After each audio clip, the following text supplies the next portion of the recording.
Oke, Assalamualaikum warahmatullahi wabarakatuh. Selamat datang di pembelajaran SAP PP Modul dengan saya Ahmad Yusuf Arif.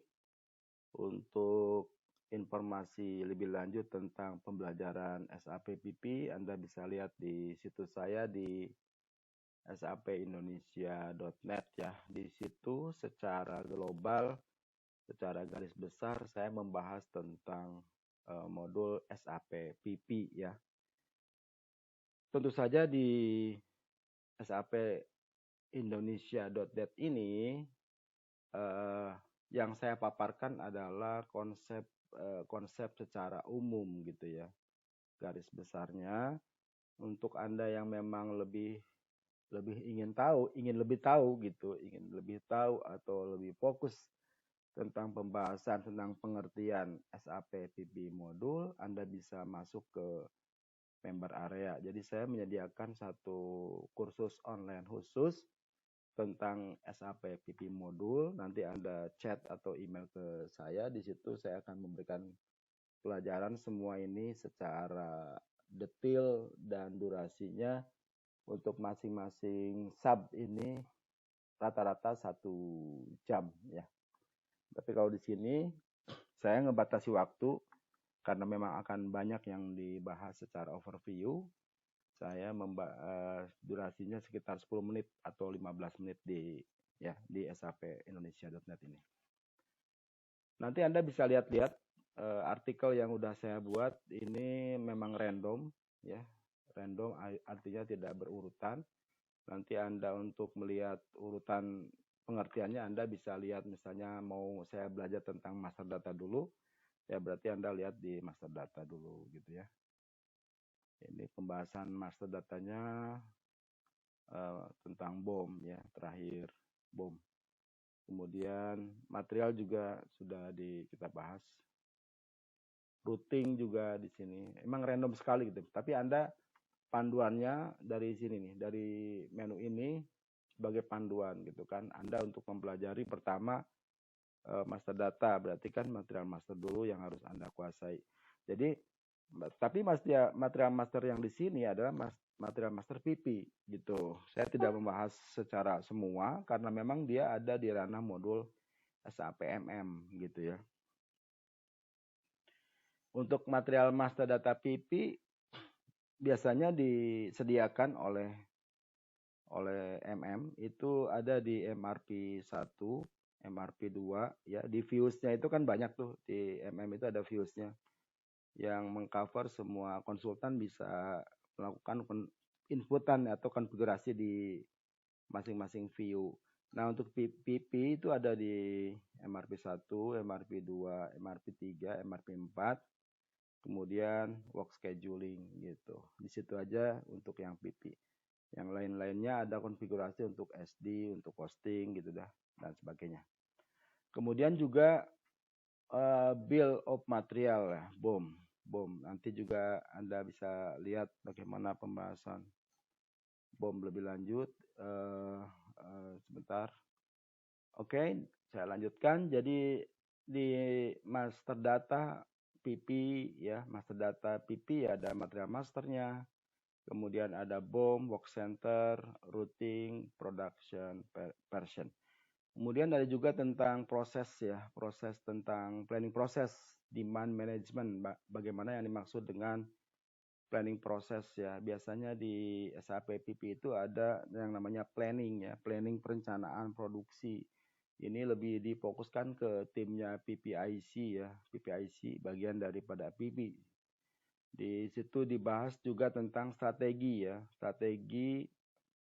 planning strategi make to stock dan make to order, planning strategi yang make to order ya. Ada 2 MTS dan MTO. Kemudian MRP. Nah, ini juga suatu hal yang penting di SAP PP modul adalah Anda harus paham tentang konsep MRP, Material Requirement Planning gitu. Selain karena memang MRP ini merupakan proses yang bagus gitu ya, yang ideal gitulah untuk SAP PP modul. Dia mempunyai konsep namanya MRP. sehingga betul-betul dia bisa mengatur gitu ya, mengatur order, mengatur material requirement, baik itu pada FG, SFG, raw mat, dan packaging. Dia akan lihat, dia akan tahu sebegitu banyak material, dia akan tahu kebutuhan dari raw mat, kebutuhan dari finished good, dan seterusnya. Itulah kehebatan dari MRP ya.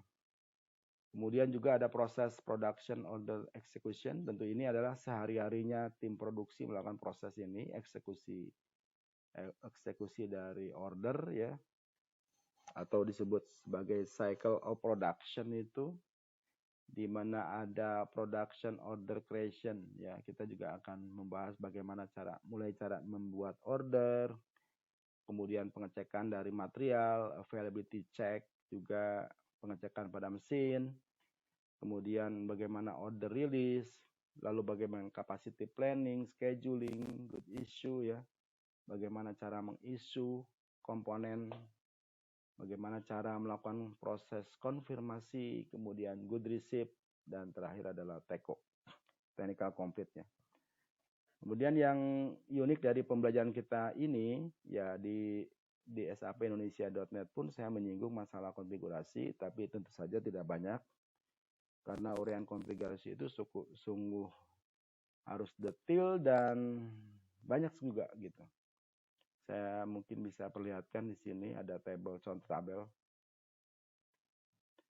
Nah, ini contoh ya, konfigurasi untuk master data, konfigurasi untuk MRP gitu kan, konfigurasi untuk soft floor, dan ada lagi saya tidak buka di sini, tapi di sapindonesia.net kita membahasnya hanya gambarannya aja. Untuk lebih detail Anda bisa masuk ke member area, di situ saya memberikan penjelasan baik pada konsepnya juga, bagaimana cara penerapan di lapangan, implement gitu ya, implement di company-company yang ada di Indonesia khususnya lah ya. Kemudian bagaimana cara di SAP-nya, di sistem SAP-nya juga kita demokan skenario-skenario dari SAP PP Modul. Oke, kita masih melanjutkan, ini udah durasi waktu ya. Kita melanjutkan tentang work center ya. Kemarin juga kita udah membahas tentang overview dari work center, tapi di sini lebih jelaskan lagi dengan gambar-gambar. Kita ulang ya, bahwa work center itu secara definisi adalah suatu physical location yang mana operation di situ berada ya, suatu mesin lah ya, anggap mudahnya begitu, untuk operasi di mana dia berada gitu kan. Kemudian contoh di sini, contoh example ya, contoh mesin untuk individual work center LATE 17, kemudian untuk production line gitu kan ya, untuk individual people, BIMOR, personal group, dan seterusnya. Dan ini gambaran dari work center di mana orang employee sedang melakukan proses pada mesin. Oke. Kita lanjut. Nah, ini juga saya sudah bahas ya, work center integrasi dengan modul yang lain. Sekilas juga tadi di overview saya udah ungkapkan bahwa di sini ke cross modul ya, dengan planning, dengan PPIC ya. Di sini ada capacity planning, kemudian dengan scheduling berarti dengan timnya produksi, penjadwalan produksi ya, PPIC dan produksi. Routing ya, routing juga masih di produksi dan PPIC, dan cost center ya. Nah, ini cost center itu berarti yang modulnya FICO ya. Jadi keterlibatan kesemuanya. Jadi work center ini betul-betul integrated dengan modul yang lain. Oh, ini PM juga, PM tidak disebutkan di sini, dengan plan maintenance karena dia ada penjadwalan gimana kalau mesinnya rusak, bagaimana kapan mesin itu harus di running gitu, di setup dan sebagainya, kapan break time dan seterusnya. Oke. Kemudian kita lihat dari sisi gambaran SAP-nya ya, work center itu dibagi dari menu-menu sebagai berikut. Ini yang sebelah kiri ada general data, default value for routing, capacity data, scheduling, costing. Dimana kalau kita lihat di basic data itu ada nama ya, nama dari mesin, kemudian standar value key. Standar value key berarti apa saja dari mesin itu yang akan di setup, yang akan di standar value key yang akan dibuatkan, baik itu setup mesinnya, employee-nya gitu kan, dan seterusnya. Lalu di default value di sini ada control key, standard text key, wake that. Jadi di sini ada default key untuk kepentingan HR, data-data employee. Kemudian juga control key berarti prosesnya itu mau di internal company atau external company. Kemudian capacity ya, capacity berarti ada level capacity dan formula ya.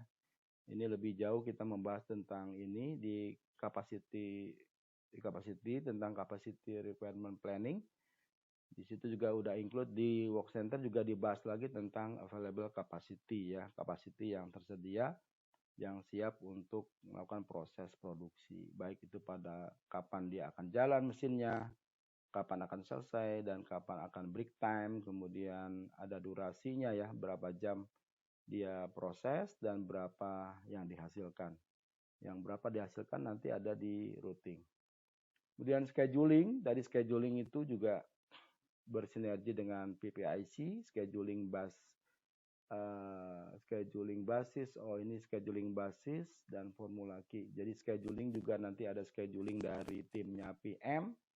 Jadi kapan mesin itu bisa dipakai. Kemudian PPIC mengatur jadwal buat produksi dan mengatur mesin mana yang akan digunakan ya, cross module dengan PM, dengan SAP PM. Formula key tentu saja nanti dia ada di routing. Di routing itu jadi dia menentukan mesin itu berapa base quantity-nya, berapa yang akan dihasilkan gitu kan ya. Dalam waktu misalnya tadi durasi 8 jam. Kemudian assignment-nya tentunya di dalamnya ada cost center. Sebentar. Oke, jadi ada cost center-nya ya. Ada cost center yang dimana cost center itu adalah rekapan dari biaya mesin yang padanya juga ada activity ya. Activity-nya itu ya berarti labor, berapa biaya labor, kemudian ada mesin juga berapa biayanya, kemudian activity lain entah fuel atau FOH dan seterusnya ya. Pokoknya biaya-biaya yang memang di capture yang disediakan oleh tim CO, tim accounting untuk dikelompokkan ke dalam apa yang disebut dengan assignment di cost center, gitu ya. Oke, jadi standar value key tadi saya udah jelaskan. Jadi standar value key itu ada di dalamnya ada mesin ya, kemudian time, labor, dan setup time. Jadi lebih cenderung ke namanya biaya-biaya yang bakal nanti di capture diambil oleh accounting gitu ya, standar value key. Kemudian nah ini dia standar value key penjelasannya. Dari work center ini ada standar value key 01 setup time. Kemudian di sini ada formula parameter dari mesin ya. Jadi ada standar value mesin, kemudian dia akan hitung berapa kapasitas mesin. Kemudian operationnya itu menghitung juga dari misalnya operation ini base quantity-nya berapa yang dihasilkan. Jadi mesin itu dalam waktu ya, secara kesimpulannya ini, jadi mesin itu dalam waktu durasi 8 jam ya, setup yang udah di setup nih 8 jam, dia akan menghasilkan katakanlah 100 pieces gitu. Itu semua di standar value key yang nanti diakomodir oleh routing gitu ya. Dan ini default value in work center ini hanya standar dari tampilan work center, yang mana di sini bisa banyak gitu ya, ada 5 ya. Tapi nanti bisa diatur untuk user hanya menampilkan misalnya yang pokok-pokoknya aja gitu. Sementara setup yang untuk konsultan biasanya lebih full, lebih lengkap pengaturan default dari work center. Lalu nanti kita akan lanjut ke capacity header ya. Ini sudah waktunya sudah cukup, sudah habis. Nanti kita akan lanjut lagi di video tutorial berikutnya. Terima kasih atas perhatiannya. Assalamualaikum warahmatullahi wabarakatuh.